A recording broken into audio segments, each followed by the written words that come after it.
নমস্কার, কেমন আছেন সবাই? আশা করি সবাই ভালো আছেন, আমি অনেক ভালো আছি। তো আমার আরও একটা ভিডিওতে আপনাদের স্বাগত। তো দুপুরবেলায় দেখি কাকা আর ভাই দুইজনে মিলে মাছ ধরতেছে। এখন এক খেওনে 2টা বড় মাছ পড়ছে। ওদের পুকুরে অনেক বড় বড় মাছ আছে, যেটা ওরা ধরে বিক্রি করে দিবে। তো দেখেন কত বড় বড় মিরগি মাছ, আসলে 2.5 কেজি 3 কেজি হবে।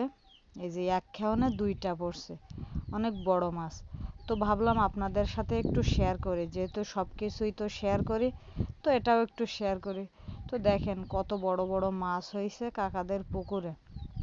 আর একটা মাছ নিয়ে মানে ভাই কি করতেছে, ও আসলে ওই একটা দিয়ে আসলো যাওয়ায়, আর এই একটা ওর নাকি হাতে বল পাচ্ছে না, মানে ওই মাছে আর কি ঘা দিয়েছে ওর হাতে। তো ও আর কি মাছটা ধরতে পারতেছে না, দেখেন মাছটা কি লাফালাফি করতেছে। তারপরে এই যে 3টা মাছ একসাথে ড্রামে জাওয়ায় রাখা হয়েছে, দেখেন কি সুন্দর।